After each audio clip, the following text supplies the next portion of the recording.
vous invite à ouvrir dans Éphésiens. Et ce matin, on va faire la suite de ce qu'on avait commencé avant Pâques. Donc, il faut retourner 2-3 dimanches en arrière pour se rappeler un petit peu de ce que nous avons fait. Et ce dimanche-là, nous avions à l'église la mère de Marc-André qui était venue, Sylvie. Et à la fin de la prédication, Sylvie vient me voir et me dit « Ah, c'est drôle parce que ce matin, j'ai lu un commentaire sur le même texte que tu as choisi dans l'ouvrage de M. Carson, Le Dieu qui se dévoile ». Vous savez que M. Carson a fait un livre de méditation quotidienne. En fait, il y en a 2. Et ce livre de méditation nous permet de lire toute la Bible en 1 an. Et M. Carson choisit de commenter un passage. Et si vous voulez lire la Bible pendant 1 an, il vous faut lire 4 chapitres par jour. 4 chapitres par jour. Et ce matin-là, Sylvie, elle avait lu la méditation de M. Carson, et sur les 4 chapitres que M. Carson proposait pour la lecture du jour, il avait commenté le texte d'Éphésiens au chapitre 5. Alors, je suis rentré à la maison, puis je suis allé prendre l'ouvrage de Don Carson pour lire un petit peu ce qu'il a dit. Et Don Carson n'a pas commenté juste le verset 21. Ça, c'était le verset 21 qui a été l'objet de notre prédication il y a 3 semaines. Mais il a fait une couple de commentaires, et je me suis dit, ah, il y a une idée intéressante dans ce passage du verset 21. Et pour ce matin, dans Éphésiens 5, 21, j'aimerais continuer ce qu'on a débuté il y a 2-3 semaines. Alors, on va se mettre en contexte très vite, parce que je vais vous montrer le plan de ce que je vous ai présenté il y a 2-3 semaines pour arriver à ce que je voudrais vous présenter ce matin. Alors, ne piaffez pas trop d'impatience, les versets 22 et suivants vont venir, mais pas ce matin. Alors, on va lire ensemble à partir d'Éphésiens au chapitre 5, où il nous est dit « Soyez au contraire remplis de l'Esprit ». Et on a dit, il y a 3 dimanches, que Paul va décrire, en utilisant des participes, ce que c'est que d'être rempli de l'Esprit. Il va dire « Soyez remplis de l'Esprit en vous entretenant par des psaumes ». Alors ça ne ressort pas tellement dans nos Bibles, dans les traductions, mais en vous entretenant par des psaumes, par des hymnes et par des cantiques spirituels. Ben là, on a les participes. En chantant et célébrant de tout votre cœur les louanges du Seigneur, en rendant continuellement grâce à Dieu, le Père, pour toutes choses, au nom de notre Seigneur Jésus-Christ, et en vous soumettant les uns aux autres dans la crainte de Christ. Alors souvent, quand on parle de ce thème-là, être rempli de l'Esprit, on pense en Galates, hein, le fruit de l'Esprit. Mais là, on a 4 manifestations dans la vie de quelqu'un qui est rempli de l'Esprit. Et la dernière manifestation, c'est en nous soumettant les uns aux autres dans la crainte de Christ. Alors, ce que nous avons présenté il y a à peu près 2-3 dimanches, c'est ce qui suit. On avait dit en introduction que dans l'Épître aux Éphésiens, il est question de nouvelles relations, et pas seulement une relation personnelle, mais ce n'est pas seulement une relation personnelle avec Dieu, la nouvelle vie, mais la nouvelle vie aussi nous met dans de nouvelles relations avec nos frères et nos sœurs. Et c'est ce dont il est question à partir du chapitre 5, verset 22, jusqu'au chapitre 6, verset 9. Et dans le cadre de ces nouvelles relations, nous entrons aussi dans une nouvelle guerre, une guerre spirituelle à partir du moment où on devient chrétien. Alors, on avait regardé dans le contexte paulinien, puis on avait dit que dans le contexte paulinien, Paul nous dit que en Jésus-Christ, il n'y a plus ni homme, ni femme, ni esclave, ni homme libre, ni juif, ni grec. Il est question d'une nouvelle société, il est question de nouvelles normes. Et on avait souligné que dans le contexte de l'enseignement de Paul, Paul met de l'avant 3 principes. La dignité de l'épouse, la dignité des enfants et la dignité des serviteurs. Et c'est à ces gens-là que Paul s'adresse quand il parle de soumission. Mais loin de lui la pensée que ces gens-là sont comment dirais-je, inférieurs ou moins dignes.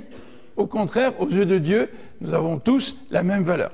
Alors Paul présente aussi un autre principe dans ses écrits, c'est l'égalité de tous devant Dieu.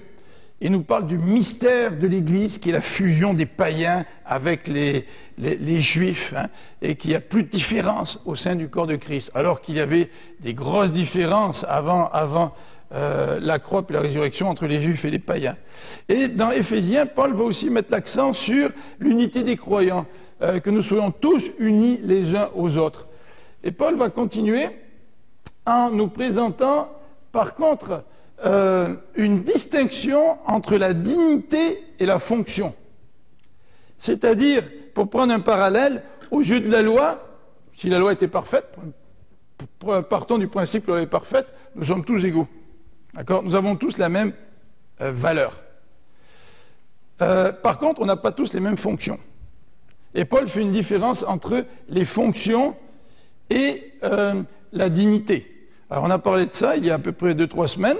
La fonction dépend des dons, de l'expérience, de la formation, etc. Et dans l'Église locale, et autant dans la société, nous avons tous des fonctions différentes. Et ce n'est pas parce qu'on a des fonctions différentes, des responsabilités différentes, qu'on est plus ou moins digne que quelqu'un d'autre. Notre fonction n'altère à rien la valeur que nous avons aux yeux de Dieu et que nous devrions avoir aux yeux de la loi, par exemple. Alors voilà un petit peu ce que nous avions mentionné. Nous avions aussi souligné que la soumission, d'après le texte de Éphésiens 5, 21, c'est un devoir. Et ça jure un peu l'enseignement de Paul avec ce qui règne comme perception dans la société face à l'autorité. En fait, aujourd'hui, c'est la permissivité, c'est la liberté que nous prenons et non pas la soumission. Et c'est vrai qu'une des raisons pour lesquelles nous sommes parfois allergiques à la soumission, c'est à cause de tous les abus que nous avons connus. Et nous avons souligné que c'est important comme chrétiens que nous soyons sensibles aux abus de l'autorité face à ceux qui sont donc dans des situations de fragilité, hein, que ce soit des abus de toutes sortes. Nous devons être sensibles à cela en tant que chrétiens. Et parfois l'Église n'a peut-être pas toujours été assez sensible. Elle a peut-être prêché la soumission, sans être sensible à ceux qui souffraient. Et quand tu souffres de quelque chose, ben, tu deviens extrêmement sensible à cette question-là. Et si tu souffres parce que quelqu'un abuse de son autorité sur toi, ben, tu deviens extrêmement sensible. Et quand tu lis les textes bibliques qui parlent de soumission, ben, tu as beaucoup plus de difficultés à écouter ce que Paul dit. Alors nous avions donc souligné cela, et nous avons souligné aussi que être rempli de l'esprit, hein, c'est notamment, pas simplement en nous entretenant par des psaumes, en chantant et en célébrant, en rendant continuellement grâce à Dieu, mais c'est aussi, hein, en étant soumis les uns aux autres, comme dit le verset 21. Alors Paul va donner 3 exemples, l'exemple du couple, l'exemple de la famille, les parents et les enfants, puis il va donner l'exemple tiré du contexte du travail. Alors on avait aussi terminé il y a 2-3 semaines en parlant de l'autorité et en mentionnant son origine, et on avait dit que l'autorité était d'origine divine, a été déléguée par Dieu, et c'est très important de le reconnaître. Il y a plusieurs versets dans Éphésiens qui nous disent « Soumettez-vous les uns aux autres dans la crainte de Christ ». Verset 22, « Femmes, soyez soumises à vos maris comme au Seigneur ». Ensuite, il nous dit « Enfants, obéissez à vos parents selon le Seigneur ».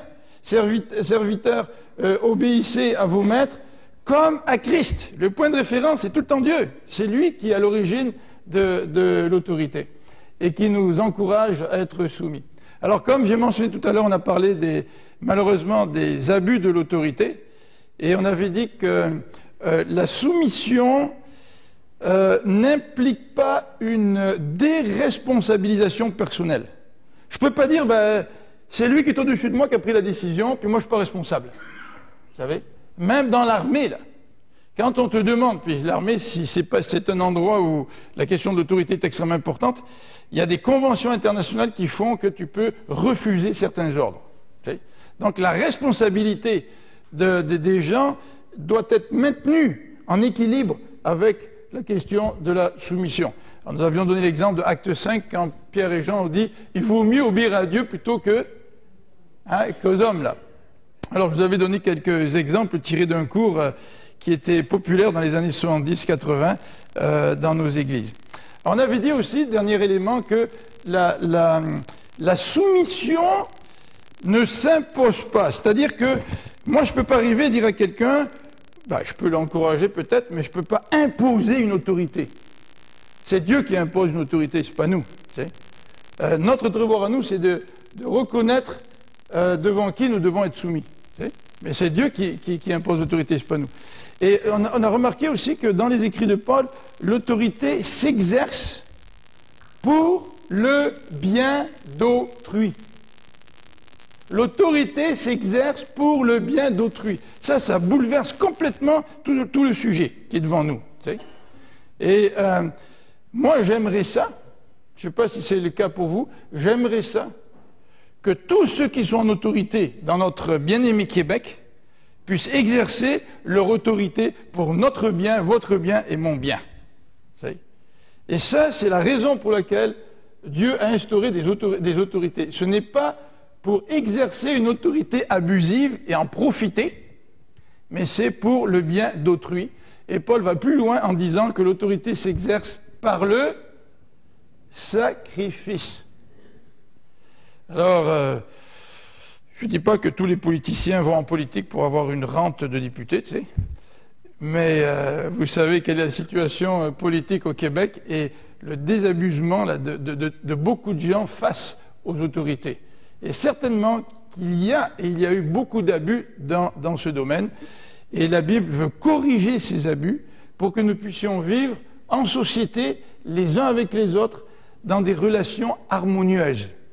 Alors voilà un petit peu ce que nous avions présenté. Et là, ce matin, je voudrais parler de ce verset 21. Et je pense qu'il y a quelque chose, des questions qu'on peut se poser en rapport avec ce verset 21. Et la première question qu'on peut se poser, c'est celle-ci. Vous soumettant les uns aux autres, je veux être rempli d'esprit, là.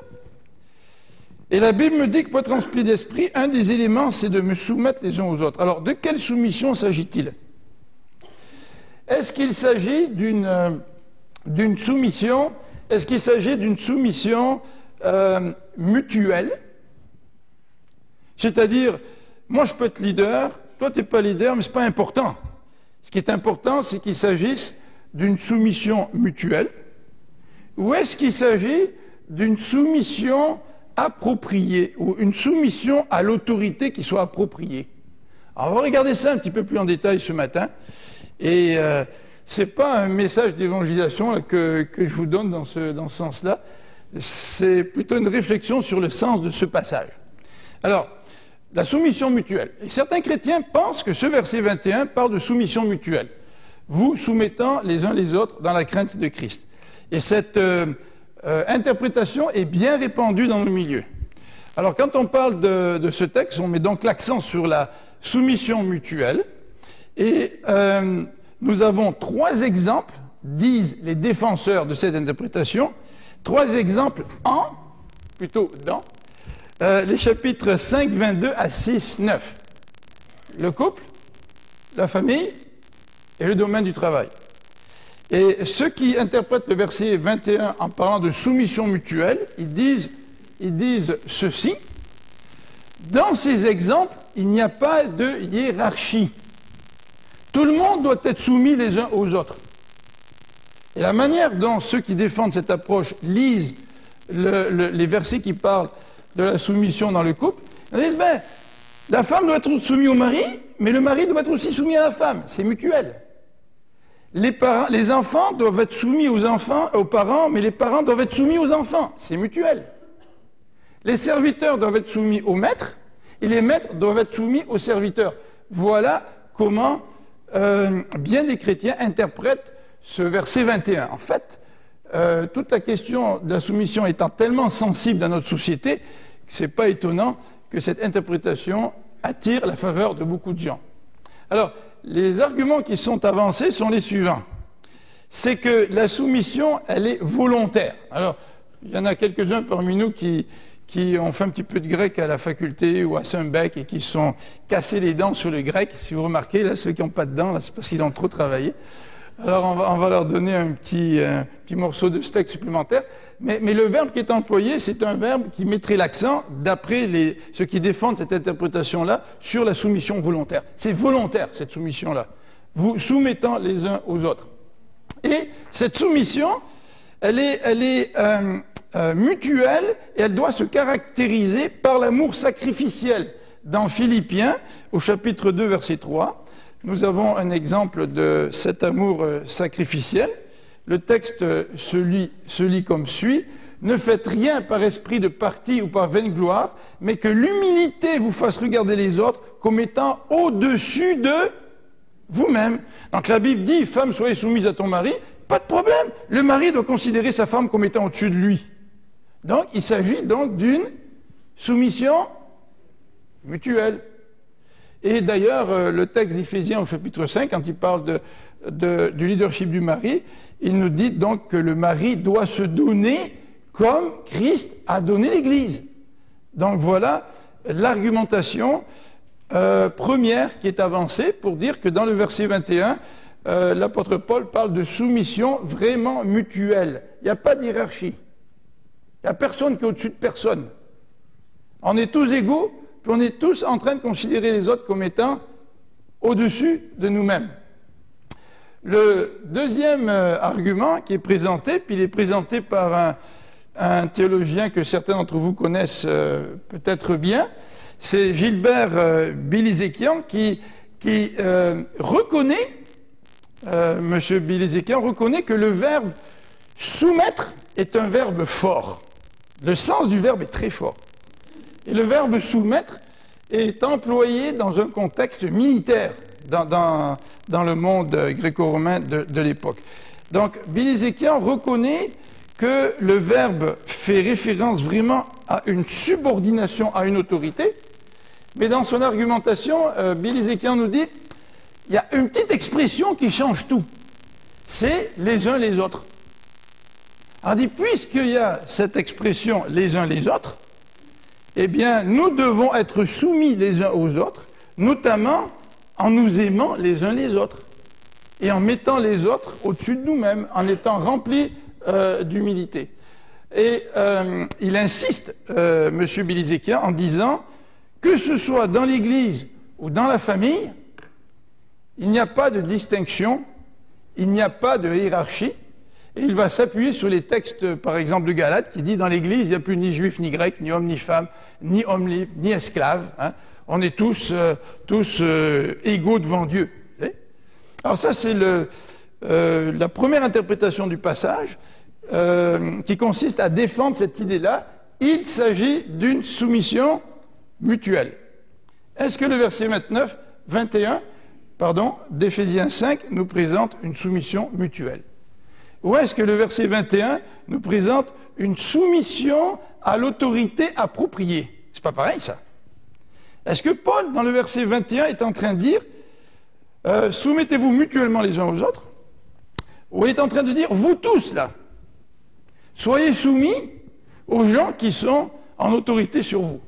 Est-ce que c'est de ça dont il est question? Alors, on va vous présenter les argumentations à ce niveau-là.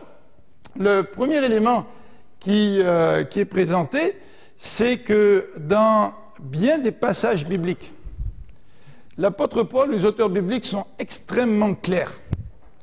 Il est question de soumission. Dans ce sens qu'à la fois l'apôtre Paul nous dit qu'il n'y a plus ni homme, ni femme, ni juif, ni grec, ni esclave, ni homme libre, dans d'autres passages, il va nous dire « Soyez vraiment soumis envers vos leaders ». Vous avez les deux textes à l'écran, dans 1 Corinthiens 16, versets 15 à 16, et notamment dans 1 Pierre 5, 5. Et peut-être qu'on pourrait lire ce matin, pour aller un petit peu plus vite, seulement la référence dans 1 Pierre 5, 5, qui nous dit, et qui emploie le même verbe soumission, se soumettre, 1 Pierre 5, 5, qui nous dit, de même, vous qui êtes jeunes, soyez soumis aux anciens. Et il dit, et tous, dans vos rapports mutuels, revêtez-vous d'humilité. Donc quand l'apôtre Paul, dans Philippiens, parle d'humilité les uns envers les autres, et de considérer les autres au-dessus de nous-mêmes, c'est tout à fait vrai. Et c'est un appel à tous, que ce soit ceux qui sont en autorité, que ce soit ceux qui doivent être soumis, l'attitude des uns comme des autres doit être une attitude d'humilité. Mais le fait que la Bible nous encourage à être humbles les uns envers les autres n'efface pas la nécessité d'être soumis à nos leaders. Et la Bible va beaucoup plus loin. La Bible nous donne et l'apôtre Paul d'ailleurs nous donne des références extrêmement précises par rapport à notre soumission face à l'autorité. Il y a 3 semaines ou un mois, quand j'ai commencé cette étude d'Éphésiens 21, là, il y a quelqu'un qui est venu me voir en me posant des questions sur la grève des étudiants. Tu sais. Qu'est-ce qu'on doit faire? Est-ce qu'on doit faire la grève? Est-ce qu'on doit être soumis? C'est quoi? Quelle devrait être notre attitude en tant que chrétien? Nous sommes la lumière du monde. Quelle doit être notre attitude? Excellente question. Réponse peut-être beaucoup plus difficile. Mais toujours est-il, dans le Nouveau Testament, l'apôtre Paul nous dit clairement que les autorités civiles ont été données par Dieu et que les chrétiens doivent être soumis aux autorités. Et Paul n'est pas en train de dire que ce soit les autorités, puis les citoyens, vous devez être soumis les uns les autres. Il ne parle pas du tout de soumission mutuelle. Quand l'apôtre Paul dit aux jeunes, soyez soumis aux anciens, il ne parle pas de soumission mutuelle. Il ne dit pas que les anciens soient soumis aux jeunes, et vice-versa. Et l'apôtre Paul, et le Nouveau Testament, nous donne un autre exemple, et il nous parle de Christ. L'Église, elle est soumise à Christ. Et c'est extrêmement clair de voir l'autorité de Christ sur l'Église. Autant Christ a considéré l'Église comme étant au-dessus de lui parce qu'il s'est donné pour elle. Quel geste de sacrifice, n'est-ce pas? Quel geste d'amour. Autant l'Église doit être soumise à Christ. Alors, ça c'est le premier argument qui consiste à dire, dans ce passage, il n'est pas question de soumission mutuelle, mais il est question d'un encouragement à être soumis à l'autorité appropriée. Est-ce que c'est une bonne façon de voir la chose? On continue. Argument numéro 2. Et l'argument numéro 2 va toucher l'expression qu'on a retrouvée dans la Bible et qui est employée par ceux qui défendent la soumission mutuelle. C'est l'expression les uns les autres. Qu'est-ce que ça veut dire les uns les autres? D'habitude, les uns les autres soulignent la réciprocité. Aimez-vous les uns les autres. Ça veut dire que moi, si j'aime ma femme, elle m'aime aussi. Ça, c'est vraiment la réciprocité. Et il y a beaucoup de passages bibliques qui mettent l'accent sur la réciprocité, dont les versets que vous avez à l'écran. Il y en a certainement d'autres qui viennent à votre esprit, qui encouragent la réciprocité. Par contre, il se trouve certains passages bibliques dans lesquels nous retrouvons l'expression les uns les autres, mais qui ne mettent pas l'accent sur la réciprocité. Mais là, vous allez me dire, mais comment ça se fait? Je vous invite à en regarder un. Dans Apocalypse au chapitre 6 et ensuite dans Galates. Dans Apocalypse au chapitre 6, Apocalypse chapitre 6, et ensuite dans Galates au chapitre 6 aussi. Donc, Apocalypse chapitre 6, verset 4. On va lire ensemble. C'est les grandes visions d'Apocalypse, là. Il sortit un autre cheval roux. Celui qui le montait reçut le pouvoir d'enlever la paix de la terre afin que les hommes s'égorgent les uns les autres et une grande épée lui fut donnée. Alors comment est-ce que vraiment dans l'expression s'égorger les uns les autres, on a une affaire de réciprocité au niveau des individus? Ça se peut pas là. Ok, là, Serge, on va s'égorger tous les deux, là, tu sais. On va se faire ça les uns les autres, là. Puis il ne faut pas que tu m'égorges en premier, parce que moi, je ne pourrais pas t'égorger ensuite. Tu comprends, là? Donc, on va se mettre le couteau, là, tous les deux ensemble, puis à 3, là, on y va, hein? Puis appuie aussi fort que moi, autrement ça ne marche pas, là, tu sais. Non, vous comprenez très bien que ce texte-là ne parle pas vraiment de réciprocité. Il parle d'un massacre général. Les hommes se sont tués les uns les autres. Ça met l'accent sur une généralité. Vous avez l'exemple de Galates au chapitre 6, qui est peut-être un petit peu plus clair. Dans Galates, le texte nous dit au chapitre 6, « Portez les fardeaux les uns les autres. » Bon, ok. Là, je ne prends pas l'exemple de Serge, parce qu'il est trop grand. Alors pour moi, porter Serge, ça serait trop fatigant. Là. Mais c'est qui est le plus petit parmi nous? Eh, Maxime! Maxime, ça c'est bon, ça. Alors là, la Bible me demande de porter les fardeaux les uns les autres. Alors, Maxime, tu as un fardeau, d'accord?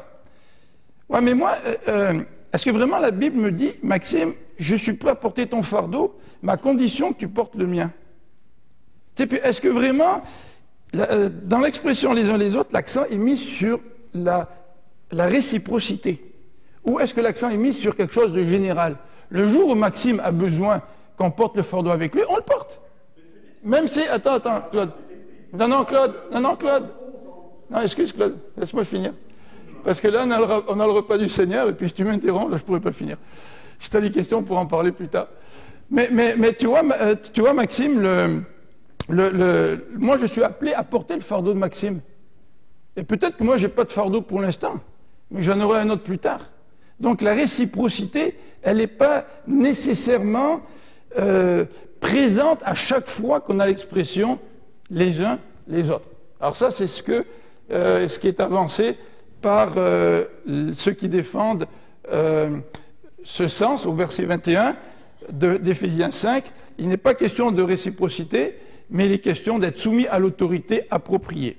Et ils nous disent que le sens dépend du contexte. Vous savez que dans tout discours, dans tout texte écrit, vous prenez un mot, vous le mettez dans un contexte, il va avoir un sens. Vous le mettez dans un autre contexte, il va avoir un autre sens. D'accord? Alors, en parlant du contexte, le troisième argument qui est avancé, c'est celui de la pensée de l'auteur. Alors, ces gens-là qui préfèrent voir dans Éphésiens 5, 21, un encouragement à être soumis à l'autorité appropriée, ils nous disent, regardez la relation de mari et de femme. Le texte, à partir du verset 22, nous dit, femme, que chacune soit soumise à son mari, comme dans le Seigneur. Le mari est le chef de la femme. Il doit se donner comme Christ a donné l'Église, etc. Il doit se donner d'une façon sacrificielle. Mais nulle part, dans ces versets 22 à 33, il est fait allusion à une soumission réciproque de la part de l'homme vis-à-vis de la femme, en disant que la femme est le chef de l'homme et que l'homme doit être soumis à sa femme. Nulle part. Dans la pensée de l'auteur, d'après ceux qui défendent cette approche-là, il nous parle des parents et des enfants. Regardez à partir du verset 6. « Enfants, obéissez à vos parents, selon le Seigneur, car cela est juste.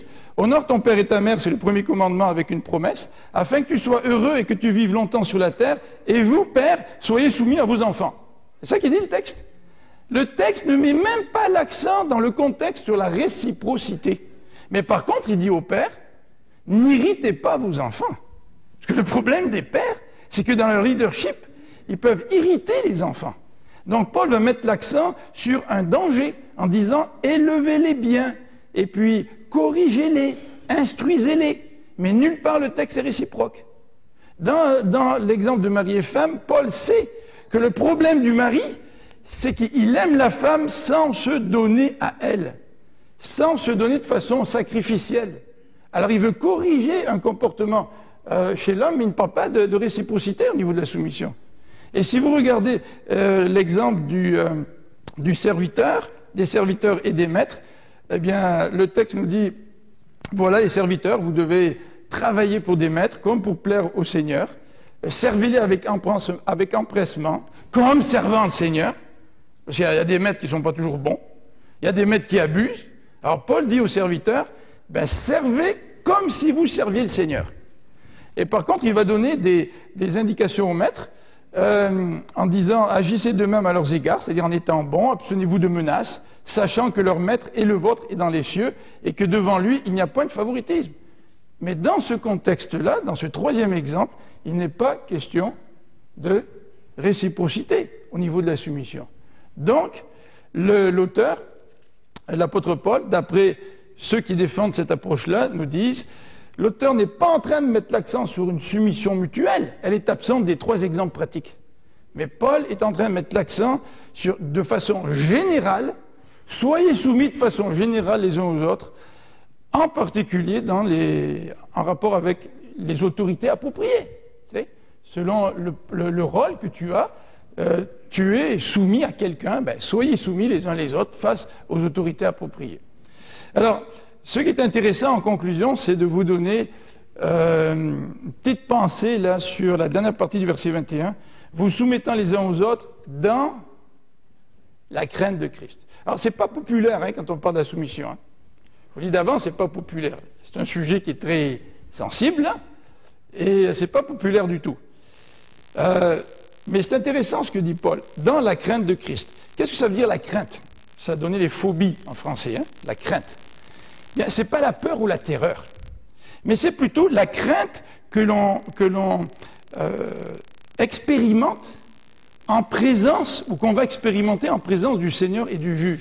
Un petit peu comme la crainte qu'on a de la police. Tu sais? Quand tu es devant un policier ou quand tu es devant un juge, tu n'es pas nécessairement dans la terreur, tu n'es pas dans la crainte qui va te tomber dessus, mais tu as vraiment du respect, un comportement que tu n'as pas. Tu sais? Pourquoi? Parce que cette personne-là, elle a une autorité. Vous suivez l'émission à la télévision là, du juge, Madame la juge, là, je ne me rappelle plus comment elle s'appelle. Là. Je ne me rappelle plus. Là. Hein? Ouais, en tout cas, vous voyez, je suis bon consommateur de télévision. Là.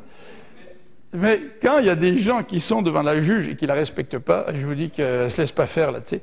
Il y a un comportement adéquat qui doit accompagner la crainte qu'on a de quelqu'un. Ce n'est pas une terreur. On n'est pas terrassé par la terreur, là, mais un comportement adéquat. Et là, c'est assez intéressant parce que cette référence à la crainte de Christ est utilisée, la crainte de Christ, ou plutôt la crainte en général, est utilisée dans l'Ancien Testament en rapport avec 2 ou 3 éléments que j'aimerais vous présenter. D'abord, elle est utilisée en rapport avec les actes de Dieu. C'est dans Exode 20, là, au mont Sinaï, il y a du tremblement de terre, il y a comment dirais-je, du tonnerre, etc. Et le peuple est dans la crainte. Tu sais. La crainte est associée à la loi dans Lévitique 19. Tu dois obéir la loi dans tel et tel point parce que tu crains Dieu. Et puis la crainte dans l'Ancien Testament est associée à la piété. Parce que tu es quelqu'un de pieux, tu crains Dieu. Non, ce n'est pas la terreur, ce n'est pas la peur, c'est vraiment la crainte que tu as qui agit sur ton comportement parce que tu te trouves devant quelqu'un qui a une autorité. Et là, c'est devant le Christ ou devant Dieu. Et dans le Nouveau Testament, c'est assez intéressant parce que l'expression « crainte de » suivie d'un nom, en rapport avec Dieu ou la Trinité est employée 4 ou 5 fois. Et 2 fois, c'est employé dans l'expression « la crainte du Seigneur » dans Acte 9, 31. Puis le deuxième, c'est dans 2 Corinthiens 5 à 11. Mais vous retrouvez l'expression « la crainte de Dieu » qui se retrouve dans 2 versets dans Romains 3, 18 et dans 2 Corinthiens 7, verset 1. Et dans ces textes de l'apôtre Paul, quand il est question de la crainte de Dieu ou de la crainte du Seigneur, le contexte, c'est un contexte de jugement. Il y a quelque chose de fort là. Il y a quelque chose de fort. Et la crainte de Christ, elle est employée une seule fois dans les écrits de Paul, c'est ici. Ce qui fait dire aux commentateurs que l'expression crainte de Dieu doit être lue en rapport avec celui qui juge. Et que dans notre comportement, face à toute la question de la soumission, nous devrions écouter la parole de Dieu et vivre ces encouragements-là dans la crainte de celui qui juge. Ça, c'est fort, hein? Ça veut dire que la question de la soumission est un élément extrêmement important aux yeux de notre Seigneur. Alors maintenant, comment on vit cette question de soumission? Pas évident, ça. Dans un contexte où l'individualisme, la liberté est prônée, défendue, comment nous, les chrétiens, nous pouvons être la lumière du monde dans le contexte de la soumission? J'aimerais terminer en vous disant ceci. C'est facile de se soumettre quand on est d'accord. Quand on est d'accord, on n'a aucun problème. Mais admettons que tu ne sois pas d'accord, mais que vraiment tu n'es pas d'accord. Alors la Bible ne parle pas ici de situation morale où il vaut mieux plaire à Dieu plutôt qu'aux hommes. Là. Tu n'es pas d'accord. Est-ce que tu considères le sujet de la soumission en rapport avec la crainte de Christ? On va prier.